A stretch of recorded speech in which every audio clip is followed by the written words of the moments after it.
नमो वरिहन्ताणं नमो सिद्धाणं नमो आयरीयाणं नमो वज्रायाणं नमो लोय सव्यसागुणं वन्दितु सर्वसिद्धे ध्रुवमचलमणोवमं गतिं पत्ते बोच्छा समय पाहुडो नमो सुदकेवली भणिदं नमः समय साराय स्वानुभूत्या चकासते चित्स्वभावाय भावाय सर्वभावांतरक्षिदे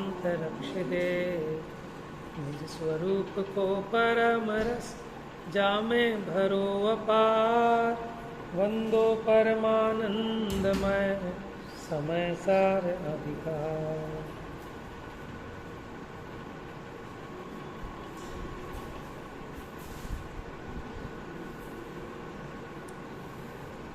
समय सार जी ग्रंथाधिराज सर्व विशुद्ध ज्ञान अधिकार,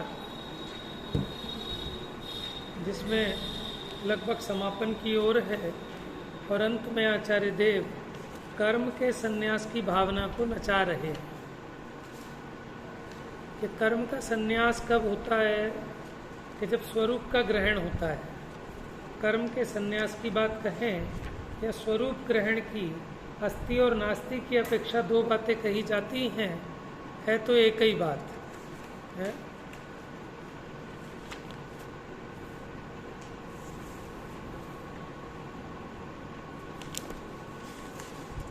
अब 148 जो कर्म की प्रकृतियां हैं, उसके लिए वो कह रहे थे कर्म विष के वृक्ष, यानी कर्म रूपी विश्व वृक्ष के फल हमारे भोगे बिना ही क्या हो, खिर जाए, नष्ट हो जाए। क्यों? क्योंकि ज्ञानी उनको भोगता नहीं है, अज्ञानी उसका भोगता होता है अपनी अज्ञानता से। तो यहाँ ज्ञानी भेद ज्ञान करते हैं।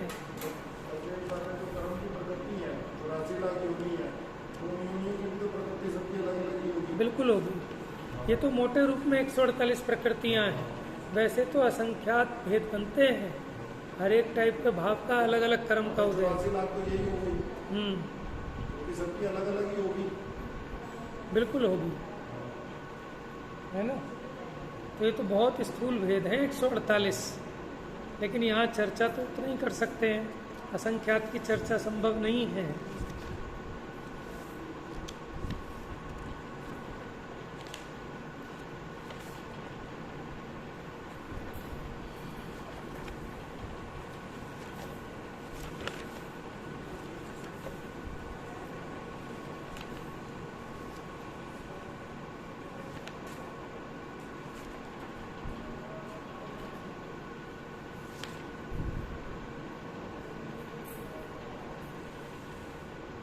फिर यहाँ बताया था पेज नंबर 866, 866।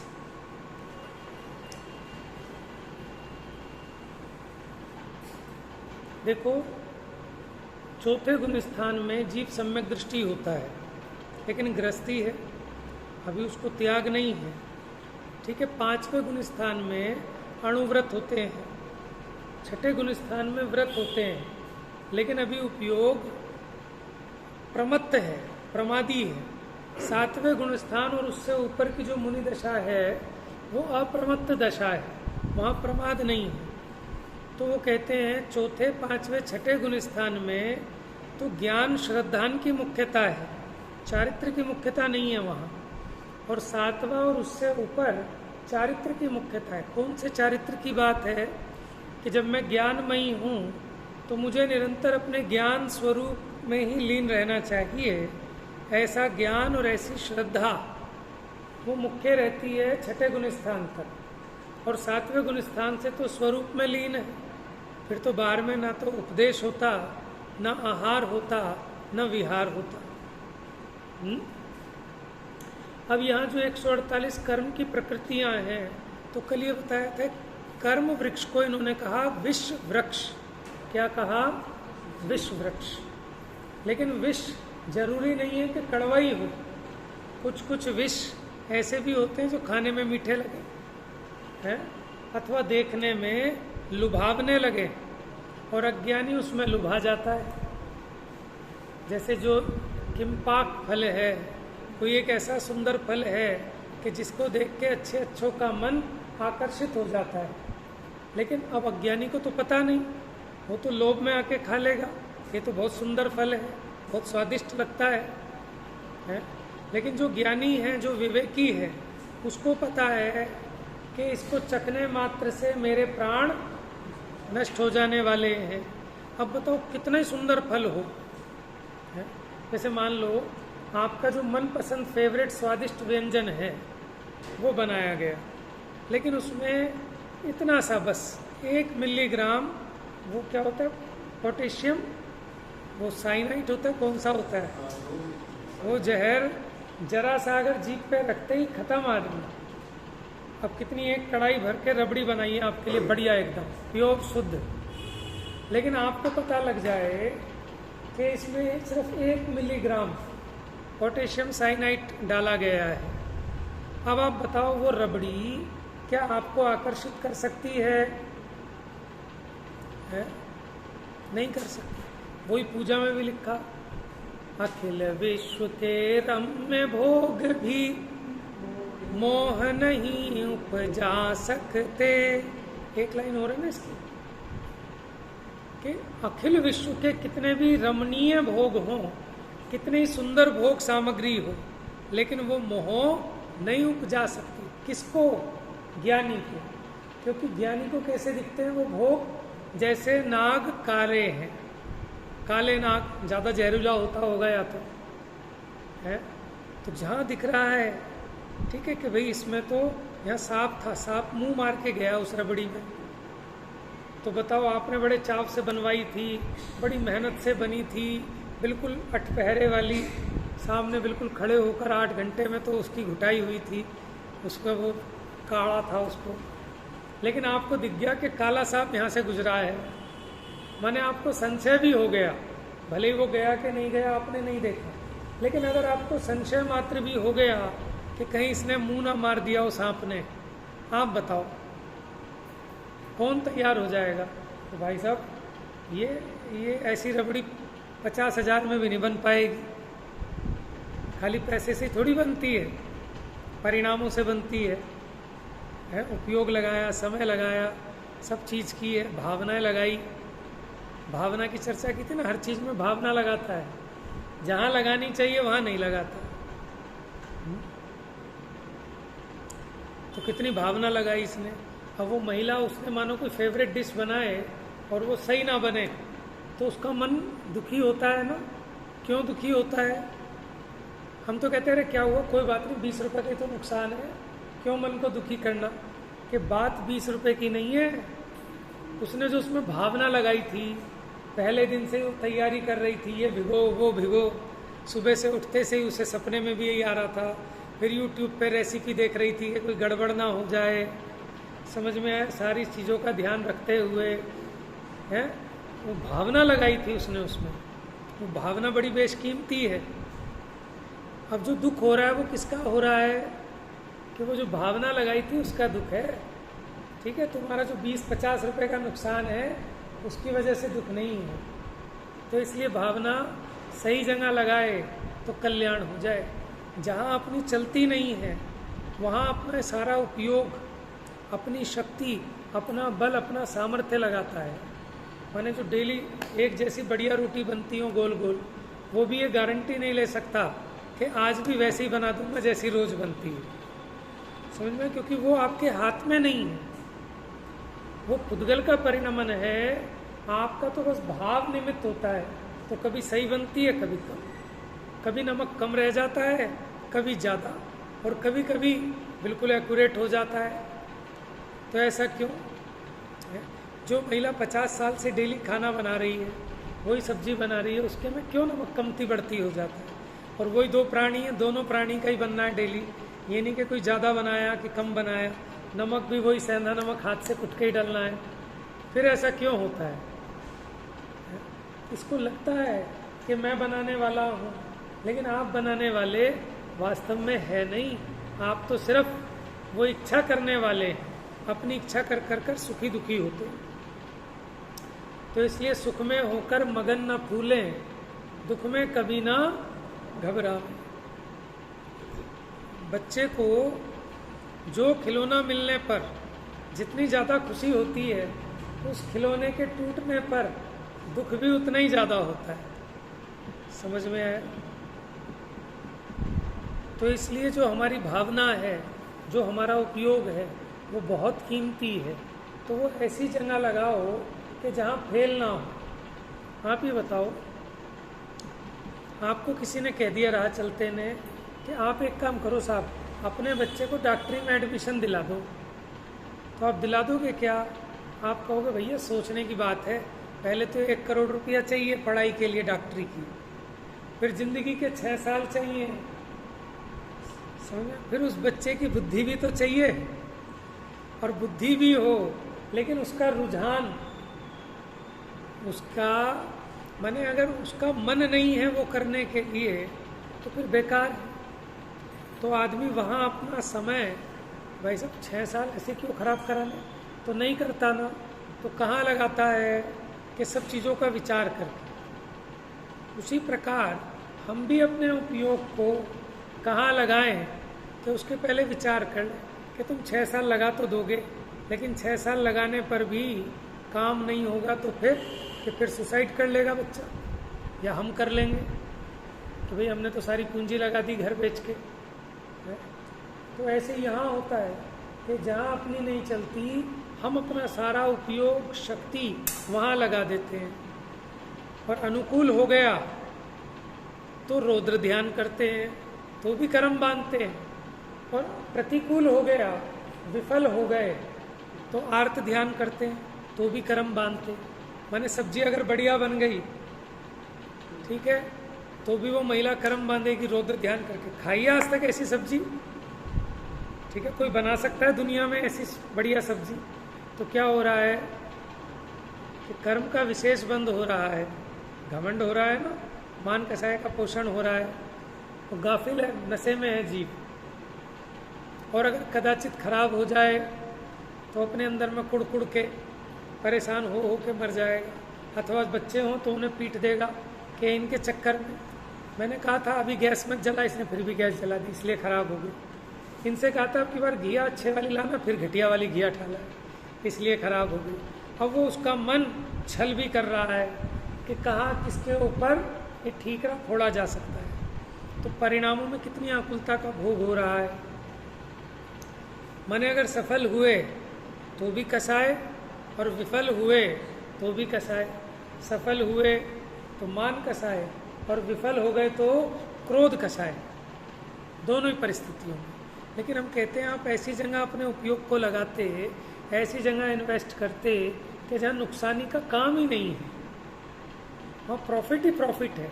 बिजनेस तो ऐसे ही करना चाहिए ना, कि जहाँ विफलता ना मिले, सफलता ही सफलता मिले, और वो सफलता मान आदि कषायों का अभाव करने वाली है। तो जीव शास्त्र स्वाध्याय के माध्यम से अपने उपयोग में, अपने उपयोग को लगाने की चेष्टा करे तो फायदा ही फायदा मिलेगा हर तरह से। समझ में आया? तो यहाँ जो कर्म को विष कहा, तो वो कर्म 2 प्रकार का, शुभ कर्म और अशुभ कर्म। अब अशुभ कर्म को तो सारा जगत अशुभ मानता है, बुरा है ऐसा मानता है, लेकिन शुभ कर्म इसको लगता है कि जैसे ये हो धर्म। समझ में आया? शुभ कर्म कैसा लगता है? धर्म जैसा। लेकिन भैया वो भी धर्म नहीं है। अशुभ कर्म से बचने के लिए शुभ कर्म में लगाते हैं ताकि अशुभ से बचे, क्योंकि अशुभ है वो तीव्र कषाय का काम है, और शुभ है वो मंद कषाय का काम है। एक तीव्र जहर है, एक मंद जहर है, लेकिन जहर तो दोनों है। एक पोटेशियम साइनाइड है और एक स्लो पॉइजन है। कौन सा लेना पसंद करोगे? कि कोई नहीं चाहिए, श्रद्धान तो ऐसा होना चाहिए, लेकिन फिर भी कि भाई साहब आपसे पूछ नहीं रहा, ये 2 ही ऑप्शन है, लेना तो पड़ेगा ही, तो फिर कौन सा लोगे? Slow poison. लेकिन कैसे लोगे? श्रद्धा में रहेगा कि ये भी छोड़ने जैसा है, कब इससे बचूं। समझ में आया? तो ज्ञानी के माने मुनिराजों के उपदेश, उपवास आदि शुभ क्रियाएं होती हैं, लेकिन इसको भी वो करने लायक नहीं मानते। ये तो अपना उपयोग भीतर में जब तक नहीं टिक रहा, जब तक अंदर में नहीं जा रहा, तब तक ये मेरी परिणति कहीं रपट ना जाए, ये कीचड़ में ना चली जाए, विषयाभिलाषा में ना चली जाए, इसलिए अपने उपयोग को शुभोपयोग में लगाते हैं बुद्धिपूर्वक। लेकिन ज्ञान श्रद्धान यही रखते हैं कि ये भी करने लायक नहीं, तो फिर इसका प्रतिक्रमण करते हैं। मुनिराज आहार करके जाएं तो प्रतिक्रमण, उपदेश करें उसके बाद प्रतिक्रमण, आहार के बाद प्रतिक्रमण, क्योंकि ये कार्य विश्व वृक्ष के फल हैं। ठीक है, तो ये जो 148 कर्म हैं, इनके प्रति भेद ज्ञान की भावना को मजबूत करते हैं, क्योंकि ये जीव क्या मान बैठा कि उसी कर्म के उदय के फल को अपना स्वरूप मान बैठा है। देखो, हम और आप अपना भोजन किसे मानते हैं बताओ ईमानदारी से? हम अपना भोजन भैया आलू प्याज वगैरह से रहित हो, मर्यादित पिसे हुए मसाले हो अपने घर के, वो है हमारा भोजन। लेकिन यहाँ आचार्य देव ये समझाते हैं कि भैया ये मनुष्य का भोजन हो सकता है, लेकिन ये तेरा भोजन नहीं है। तो क्या मैं मनुष्य नहीं हूँ? तो कल बताई थी परसों पंचरत्न की गाथाएं नियम सार जी की, तो वहाँ ये बताते हैं कि आप ये मत समझो कि मैं मनुष्य हूँ, ये मत समझो कि मैं देव हूँ, कि मैं त्रियंश हूँ। ये तो कुछ काल का संयोग मिला है, ये तो सब उद्गल की रचना है, और इसमें नाम कर्म का उदय निमित्त है, आयु कर्म के उदय से यहाँ रुके हुए हैं। लेकिन ये जीव अगर ये मान बैठा कि मैं मनुष्य हूँ, तो फिर इसको यही लगेगा क्या कि ये मेरा भोजन है। और जिसने अपने को ये जाना कि मैं तो जानने देखने वाला आत्मा हूँ, ये शरीर नहीं है, तो फिर उसे ये भोजन अपना भोजन नहीं दिखेगा। कौन सा भोजन अपना भोजन दिखेगा? कि ज्ञानामृत भोजी मुनिराज, मुनिराज पूजन में है क्या? ज्ञानामृत भोजी मुनिराज। मुनिराज काहे का भोजन करते हैं? ज्ञान रूपी अमृत का भोजन करते हैं, उसे अपना भोजन मानते हैं। ठीक है, पर्याय की अस्थिरतावश ये होता है, लेकिन इसमें उपादेपना नहीं होता, मोह की मदिरा नहीं चढ़ी कि इसी को माने कि यही मेरा भोजन है। भोजन कौन सा है? कि अपने ज्ञानानंद स्वरूप का वेदन करें, ये मेरा भोजन है। और हमने अपने को भूखा मार रखा है अनादिकाल से। समझ में आया? जो मेरा भोजन है वो आज तक किया नहीं, एक बार कर लेगा तो इस भोजन को छुएगा नहीं। चलिए, अभी 148 कर्म प्रकृतियों से संन्यास कराते हैं, जिसको हम कह रहे हैं कि कर्म दहन विधान करते हैं ना। कर्म दहन विधान कि कर्मों का दहन कैसे होगा? कि हे कर्म तू नष्ट हो जा, ऐसा कहने से कर्म नष्ट होगा क्या? हम करते तो यही है, स्वाहा बोलते हैं, अष्टकर्म विध्वंसनाय धूपम निर्वपामिति स्वाहा। जैसे स्वाहा करने पे वो ऋषि होते थे ना, और ऋषि ने स्वाहा किया और भस्म कर दिया उसे, तो लोगों को ऐसा मजा आता है। अज्ञानता की बलिहारी है कि वो धूप थोड़ी लेने के बजाय मुट्ठा भर के लेते हैं, और उन्हें जैसे उन्होंने टीवी में देखी, रामायण देखी, महाभारत देखी, और ऋषियों को देखा कि उन्होंने उठा के फेंकी स्वाहा, और वो स्वाहा खाक हो गया। ऐसे मेरे कर्म स्वाहा हो जाएंगे। माने वहाँ खड़े हुए विद्वान पंडित कहते हैं कि नहीं नहीं, सिर्फ आपने इस उंगली से डालना है, सिर्फ एक एक चुटकी डालना है, कि पंडित तो लोभी है इसलिए कह रहा है, मैं मुट्ठी भर के डालूंगा तो सारे कर्म आज ही भस्म हो जाएंगे। तो भैया वो है ना, मैं वो माने वो धूप अमल में खेने से कर्मों को नहीं जलाएगी। निज में निज की शक्ति ज्वाला जो राग द्वेष नशाएगी। समझ में आया? ये राग द्वेष मिटाने हैं। राग द्वेष मिटेंगे तो कर्म नष्ट हो जाएंगे। कर्म का दहन करने के लिए कर्म का नाश नहीं करना। कर्म का जीवन कहाँ से चल रहा है? कि मेरे राग द्वेष से। अगर आपने राग द्वेष छोड़ दिए तो कर्म गए। राक्षस को मारने के लिए राक्षस को नहीं मारना, राक्षस की जान जिस तोते में है उसे निपटाना पड़ेगा।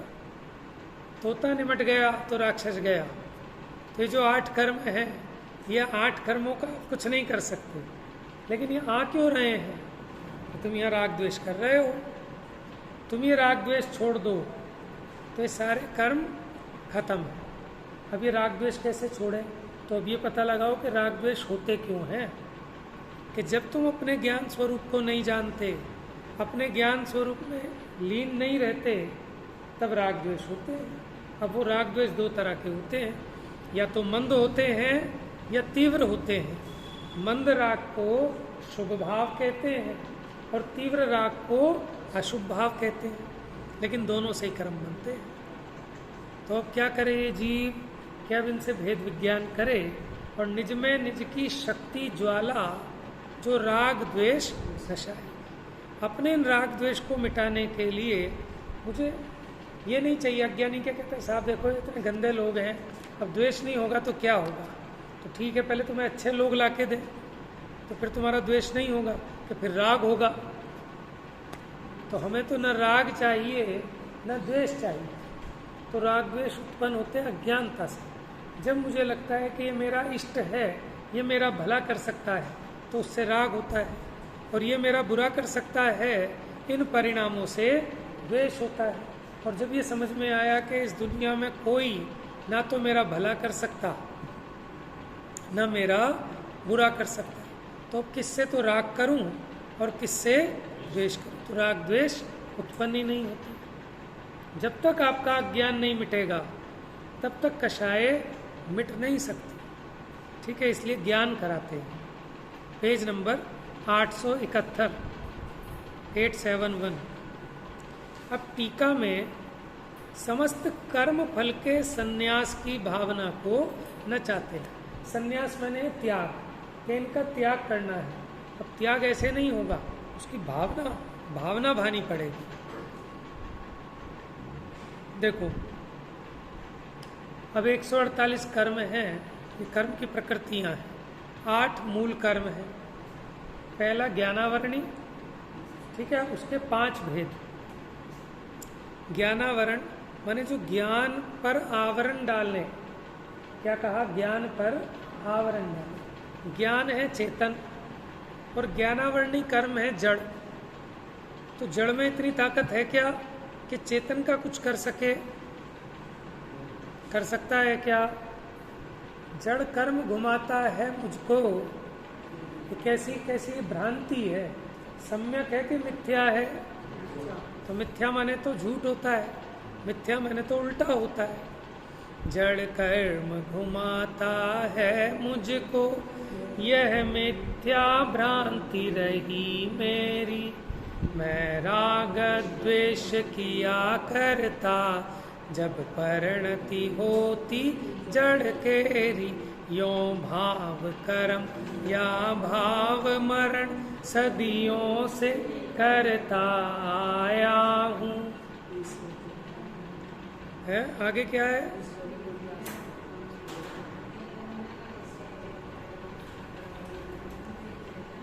ये जड़ कर्म मुझे नहीं घुमाता, मैं खुद ही घूमता हूं। तब ये कर्म निमित्त कहलाता है। क्या? ये कर्म नहीं घुमाता, मैं स्वयं अपने राग द्वेष से, अपनी अज्ञानता से घूमता हूँ। तब ये कर्म पर आरोप आता है। जैसे बंदर का उदाहरण दिया था कि वो एक चने का घड़ा, मुंह छोटा था, जमीन में गड़ा हुआ था, उसने हाथ घुसेड़ दिया और पूरा मुट्ठा भर के चना भर लिया। अब हाथ खींचे तो बाहर ना निकले, रोए चिल्लाए, अपने साथियों को बुलाए, अरे बचाओ बचाओ। कि क्या हुआ? कि घड़े ने मुझे पकड़ लिया है, तो भूत है, बचाओ मुझे, कोई बचाओ।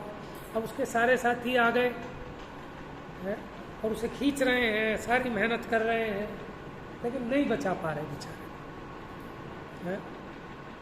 अब बताओ कैसे बचे, कैसे बचाए उसने? कैसे फंसा है वो? लग क्या रहा है उसको कि मुझे इस घड़े ने पकड़ लिया। पकड़ा किसने है? कि खुद नहीं पकड़ा है। खुद ने माने खुद के अज्ञान ने। बिल्कुल यही हमारे साथ हो रहा है। ठीक है, हमें आपको क्या लगता है कि भैया ये बच्चों ने हमें दुखी कर रखा है। किसने दुखी किया है? बच्चों ने नहीं किया, हमने भी ऐसी हाथ डाल के मुट्ठी भर ली है और फंसा लिया है अपने उपयोग को, और फिर चिल्ला रहे हैं। तो मोह में ही तो दुखी हो रहे हैं बच्चों के।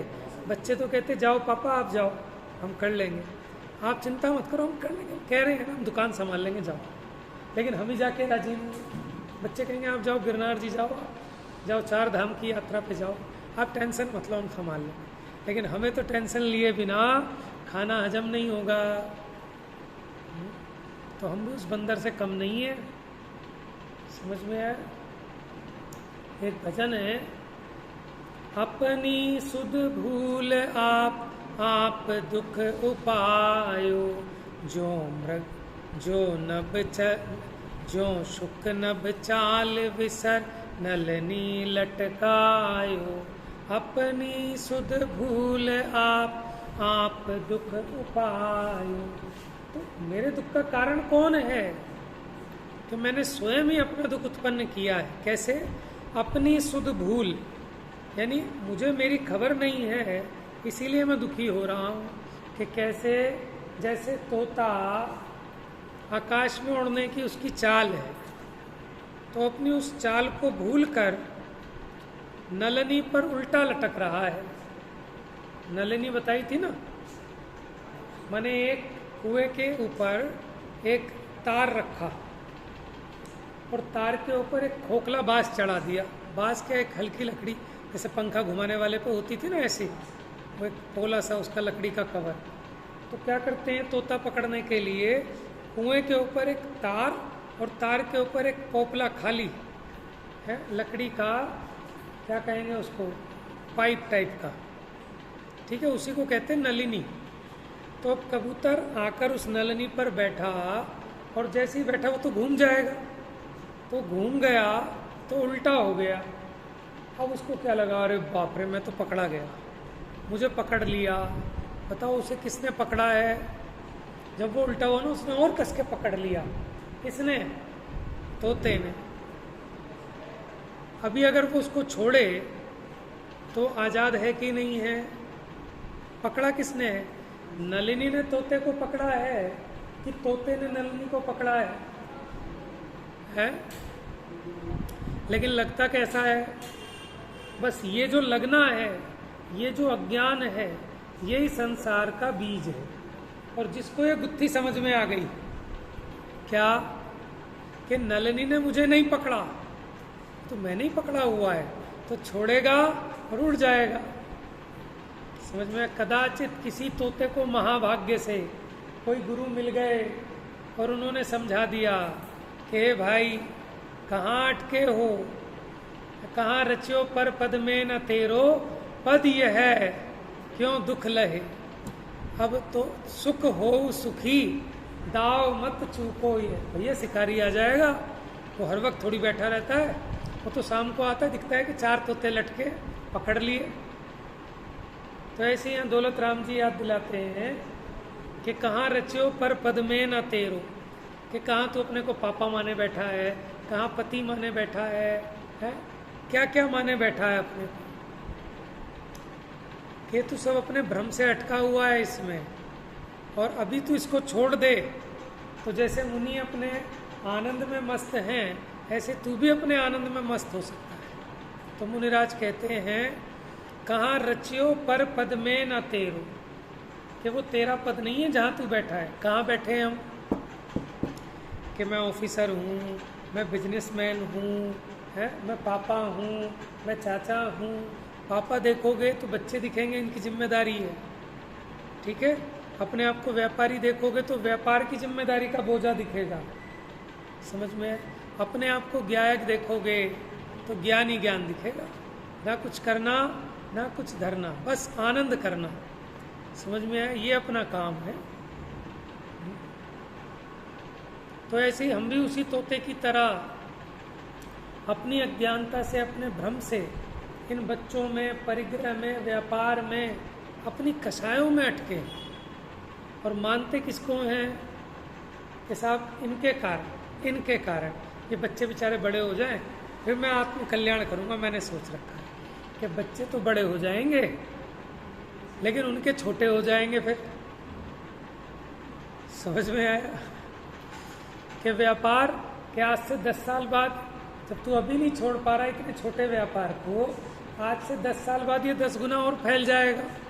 फिर तेरे जैसे 20 और चाहिए इसको संभालने के लिए, फिर कैसे छोड़ पाएगा।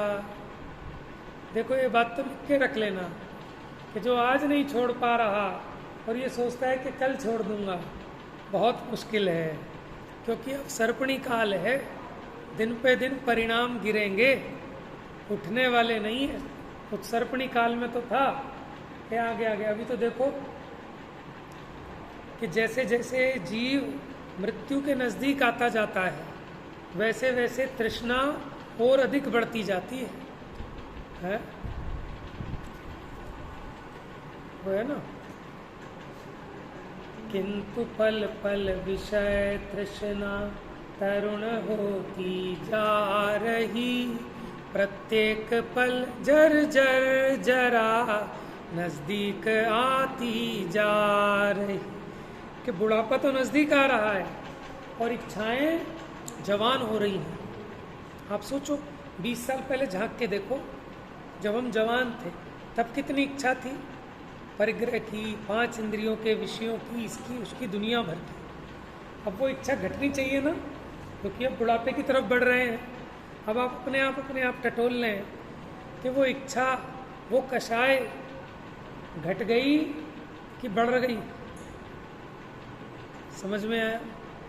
तो घटाना किसको है कि वास्तव में पर से हम दुखी नहीं हैं, हम अपनी इच्छा, अपनी कषाय, अपनी मिथ्या मान्यताओं से दुखी हैं। बच्चे ने डॉक्टर बनना है तो तुम्हारे बनाने से नहीं बनेगा। हमें एक अक्षर नहीं आता, उसको तो क्या पढ़ाएंगे हम कहते मैंने पढ़ा लिखा के डॉक्टर बनाया है। कि भैया तू अगर पढ़ाने लिखा के डॉक्टर बनाने वाला है तो तेरे 4 बच्चे हैं, चारों को क्यों नहीं बनाया? कैसा बाकी 3 गधे हैं तो उसे गधा बनाया किसने? कि इसे डॉक्टर तूने बनाया और इसे गधा भगवान ने बनाया। वाह भाई वाह, तेरा न्याय। या तो ये कह कि डॉक्टर भी भगवान ने बनाया। समझ में आया? तो ये जहाँ तहाँ अपने आप को बस इसी से समझ में आता है कि मोह महामद पियो अनादि, कि अब इसके चढ़ी हुई है, क्योंकि वही ऐसी बातें करता है, वही ऐसी बकवास करता है? पता जब चढ़ी होती है आदमी, कोई भी दिख जाए, हाँ भाई बता क्या खाएगा आज, तू बता क्या चाहिए, बता तेरे को कार चाहिए मेरी, ले जा कार जा, और दूसरी कार दिलाऊं, चल तू फोन मिला नए शोरूम से, तेरे को नई कार दिलाऊंगा। कौन कह रहा है कि जो कर्जे में सर से पांव तक डूबा पड़ा है? तो हमें समझ में आ गया, हमें क्या, उसके घर वालों को, उसके बच्चों को समझ में आ जाता है। वो कहते हैं मम्मी पापा आज फिर पी के आए हैं। समझ में आया? तो ऐसे ही कोई समझदार हो तो समझ लेगा कि इसको मोह की चढ़ी है। ठीक है, जब थोड़ी मंद होती है तब इसको होश आती है थोड़ी सी, तब इसे किसी की बात समझ में थोड़ी बहुत आती है, लेकिन ना सुधरे तो फिर वो नशा चढ़ जाता है। तो कोई किसी को नहीं बना सकता। हमें लगता है कि सब बच्चे थोड़े बड़े हो जाएं, थोड़ा सा और पैसा जोड़ लें, थोड़ी और नौकरी कर लें तो बढ़िया चल जाएगी। कि सब तरह के खेल हैं, इतना बड़ा बड़ा जोड़ जोड़ के सब छोड़ के चले गए। अभी खबर है आपको, अभी एक क्षण में, अगले क्षण में जो सांस अंदर गई है वो बाहर भी आएगी कि नहीं आएगी। बढ़िया अच्छे व्यंजन लगे हुए और खा रहे हैं, खाते खाते अचानक धक्का उठा और वो श्वास की नली में श्वास रुक गई और लाला जी दी एंड। समझ में आया? क्या भरोसा है? और फिर भी तो ये सारी व्यवस्थाएं चलेंगी, चल रही हैं। बड़े बड़े जो अपने आप को समझते थे चले गए, अंबानी चले गए, वो धीरू भाई अंबानी जिन्होंने सब खड़ा किया था, उनके बेटों ने और 4 कदम आगे ही बढ़ाया होगा। ये भी चले जाएंगे, इनके बच्चे, और पुण्य पाप के हिसाब से।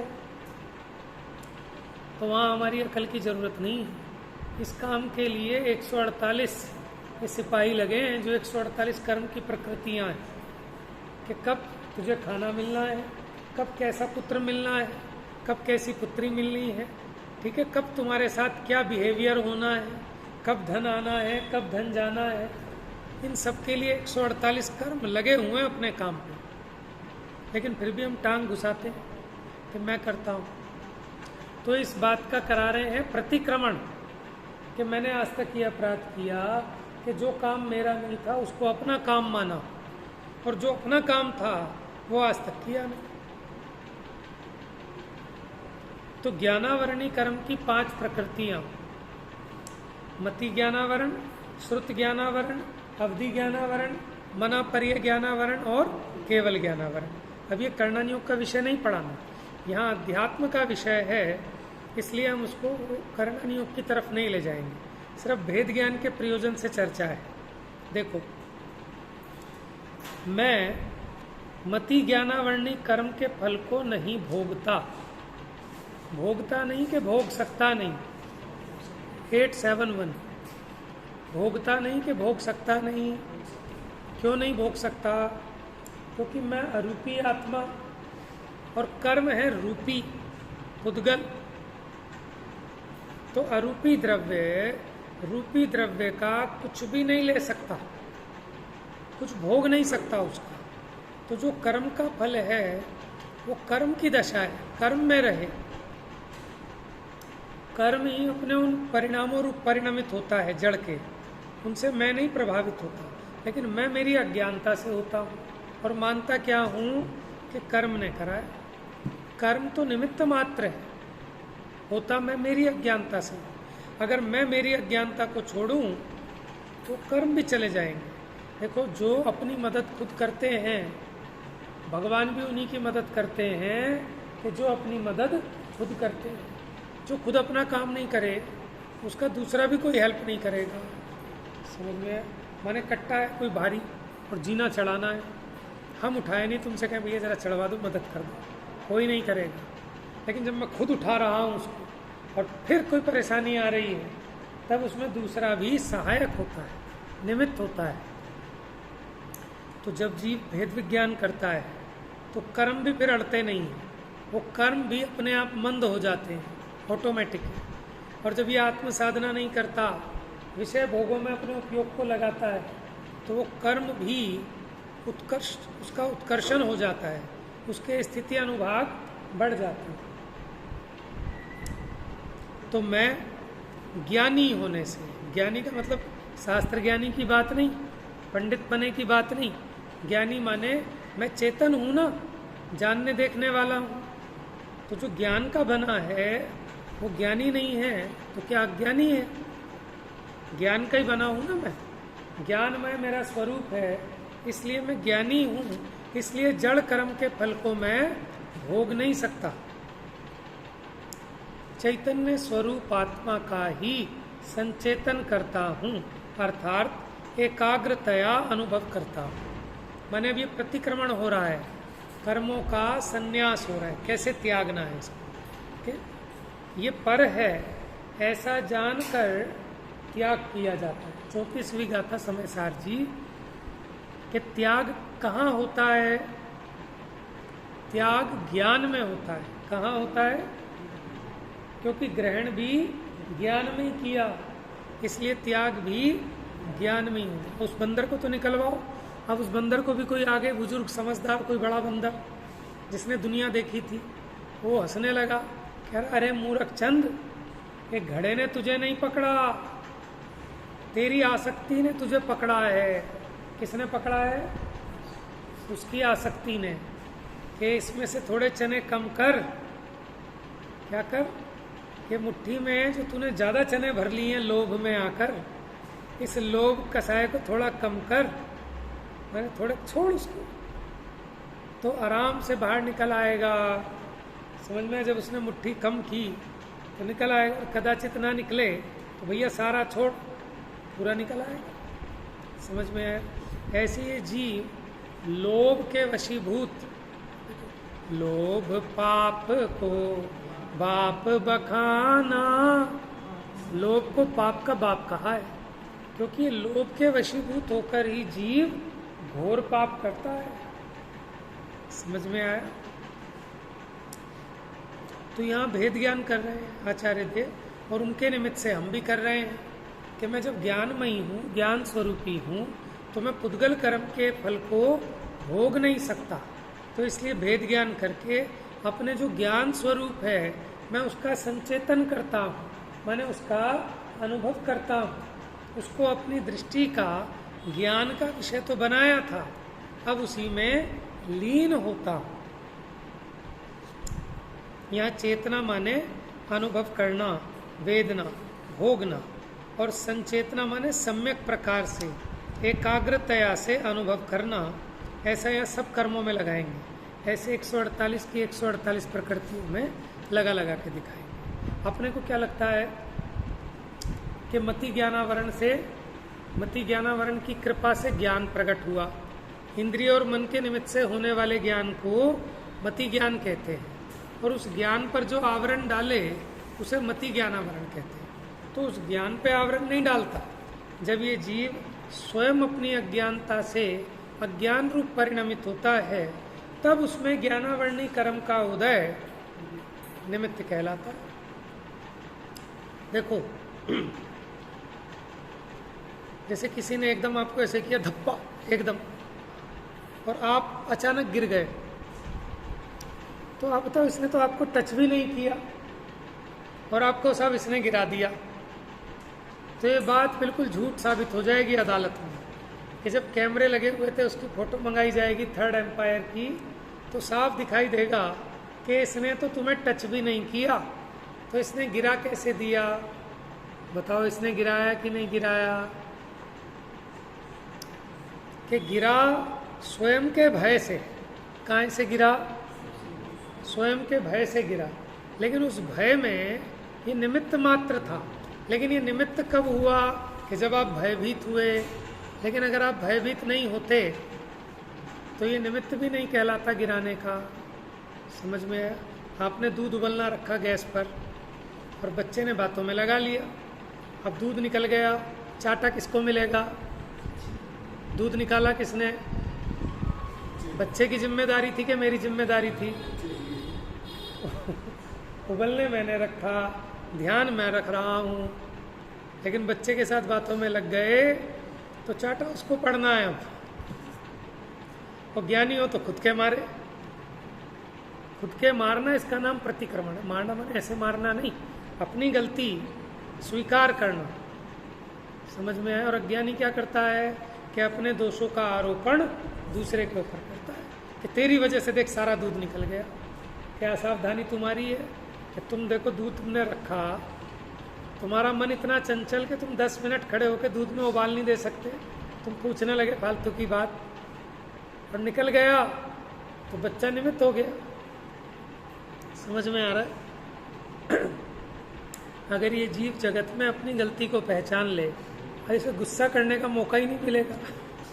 गुस्सा आएगा कैसे?